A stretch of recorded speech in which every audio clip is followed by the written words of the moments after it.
नमस्कार दोस्तों, मैं कृष्णा वाक्य आप सबका स्वागत करता हूं आपके अपने चैनल नॉलेज प्लस पर। आपके सामने फिर प्रस्तुत हूं एक नया टॉपिक लेकर, और वो है वक्त। वक्त हमारे लिए क्यों जरूरी है, समय का सदुपयोग कैसे किया जाए, ये आज की जनरेशन ऐसा लगता है भूल चुकी है। क्योंकि वक्त का पहिया कभी ठहरता नहीं है, वो कंटिन्यू अपना काम करता रहता है।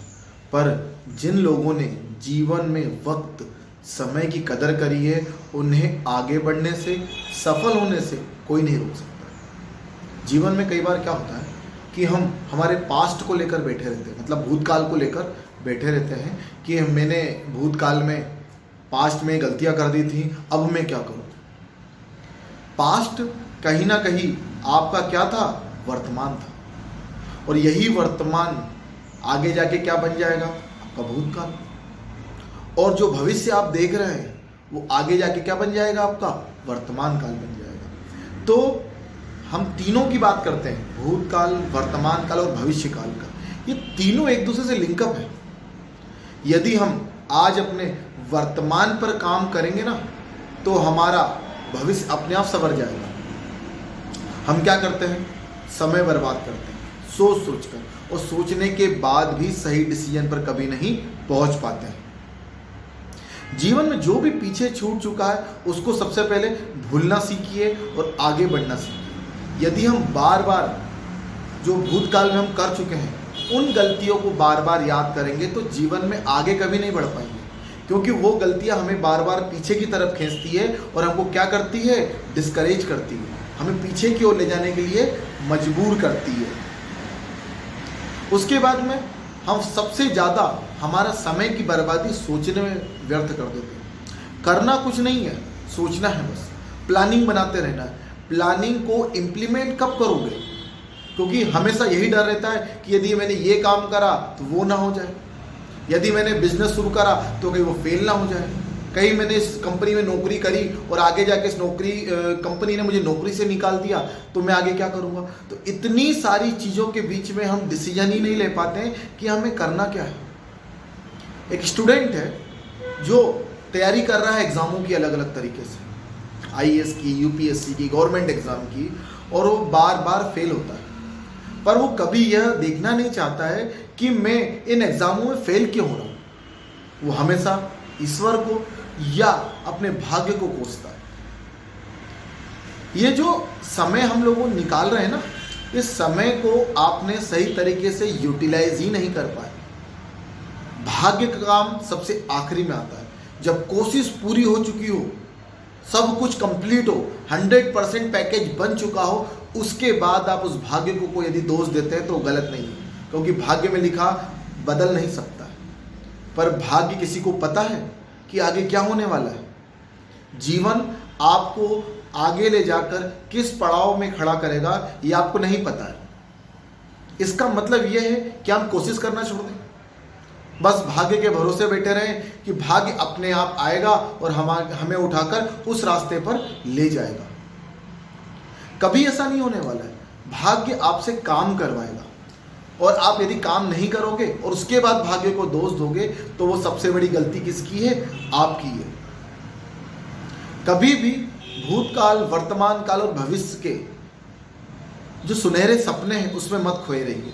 मैंने तो पास्ट में बहुत अच्छा करा था, अब वापस मेरी ज़िंदगी भूतकाल में, पास्ट में चले जाए, या मेरा वर्तमान तो बहुत अच्छा चल रहा है, मेरा भविष्य भी बहुत अच्छा हो जाएगा। बिल्कुल, बहुत अच्छा जीवन आप लोगों ने जिया है और आगे भी जिए, पर इतनी ज़्यादा प्लानिंग ना कर लें जो आपकी समय को ही बर्बाद करने लगे। सबसे पहला जरूरी है लक्ष्य की प्राप्ति। हमारा एम क्या है जीवन में, हम बनना क्या चाहते हैं, हम करना क्या चाहते हैं। अधिकतर लोगों को तो यही नहीं पता है कि वो करना क्या चाहते हैं। समय धीरे धीरे आगे बढ़ता चला जाता है और हम यही डिसीजन नहीं ले पाते हैं कि हमें करना क्या है। आप व्यापार करना चाहते हो, आप नौकरी करना चाहते हो, आप खेती करना चाहते हो, कुछ भी करना चाहते हो, तो उसके लिए सबसे पहले आपको प्लानिंग बनानी पड़ेगी, और उस प्लानिंग में ही आप सबसे ज़्यादा अपना समय बर्बाद कर देते हो। एक व्यक्ति जो दिन रात मेहनत करता है और जब उसे फल नहीं मिलता तो वो भाग्य को कोसने लगता है, ये ऐसा था वैसा था। पर गीता जी में सही कहा गया है, जो कई लोगों ने जीवन में फील करा है कि कर्म कर पर फल की चिंता मत कर। ऐसा क्यों बोला गया? बड़ा सुनने में अजीब सा लगता है। कई बार फील करो कि कर्म करे जाओ पर फल की चिंता मत करो। बिना फल के कर्म करें कैसे? भाई हमारी थिंकिंग तो यही बोलती है, हमारा मन भी यही बोलता है कि भैया यदि किसी काम से कोई फायदा नहीं है तो उस काम को करने का क्या मतलब। वो बात भी सही है, यदि किसी काम से कोई फायदा नहीं है तो करने का कोई मतलब सही में नहीं है। पर यदि किसी काम को करने से कुछ ना कुछ फायदा है तो उस काम को जरूर करिए, रुकने मत दीजिए। यदि आप गरीबों की मदद करते हैं, यदि आप पढ़ाई करते हैं, यदि आप बिजनेस करते हैं, तो उसमें सतत प्रयास यदि आप करते रहेंगे तो आज नहीं तो कल उसका फल जरूर मिलेगा। पर यदि आपने उस फल के कारण अपने कर्म को रोक दिया है तो फिर तो कुछ नहीं मिलने वाला, कभी कुछ नहीं मिलेगा। हाँ, यह है कि फल का रूप बदल के जरूर मिल सकता है। आप इन सब चीज़ों से मेहनत करना सीख जाएंगे और मेहनत कश व्यक्ति को इस दुनिया में आगे बढ़ने से कोई नहीं रोक सकता है। सबसे जरूरी बात है जीवन में कि पास्ट भूतकाल में जो हो चुका है उसके लिए पछताना छोड़ दो। उसको पछताने से कुछ नहीं होने वाला, उसको बार बार रिपीट करने से वर्तमान गड़बड़ होने लगेगा, वर्तमान के समय पर इफेक्ट पड़ने लगेगा। और याद रखिए कि यदि वर्तमान गड़बड़ है, खराब है, तो फ्यूचर कैसे अच्छा होगा। आप यदि पूरी एनर्जी के साथ में वर्तमान में काम करेंगे तो फ्यूचर अपने आप ही धीरे धीरे धीरे धीरे सुव्यवस्थित होने लगेगा। पर यदि वर्तमान ही आपने सोचने समझने और अपने जीवन की आशाओं में निकाल दिया तो भविष्य तो खराब होना ही है। आपका सबसे मेन काम होना चाहिए इस समय पर कि आप कर्म करें और फल की चिंता ना करें। वर्तमान का एक ही उद्देश्य है और एक ही वाक्य गीता जी में बोला गया सबसे जरूरी कि कर्म करो, फल की चिंता मत करो। ये किसके लिए बोला गया है? वर्तमान के लिए। पर इसमें एक चीज और जोड़ना चाहूंगा मैं, कर्म तो करो पर सही डायरेक्शन में भी करो।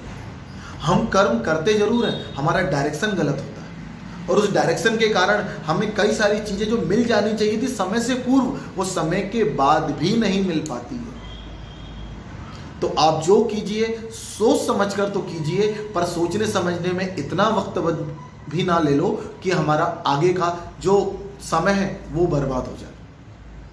तो दोस्तों, आप लोगों को भाई यही छोटे से टॉपिक से समझाना चाहता था कि वक्त कितना जरूरी है। ये जो काल का चक्र है ना, ये निरंतर चलता जा रहा है, ये रुकने नहीं वाला है और ये हमेशा आगे की ओर ही बढ़ना है। तो इसे थामने की कोशिश मत करो। आप भी इस समय के साथ धीरे धीरे आगे बढ़ते चलो और अपने लक्ष्य को हासिल करने के लिए पूरे प्रयास कर दो। अपने कर्म में कोई भी कमी मत छोड़ो। आप यकीन मानो, आपको लक्ष्य की प्राप्ति यदि भविष्य में नहीं भी होती है तो आपको पछतावा नहीं होगा। आप आखिरी में जाके जरूर अपने भाग्य को दोष दे सकते हैं, पर देने से पहले आपको पूरा अपना 100% देना पड़ेगा उस काम के लिए और सही डायरेक्शन में देना पड़ेगा। धन्यवाद दोस्तों। इस वीडियो को आप जरूर लाइक कीजिए, पसंद आता है तो शेयर कीजिए, इस चैनल को सब्सक्राइब कीजिए। धन्यवाद दोस्तों।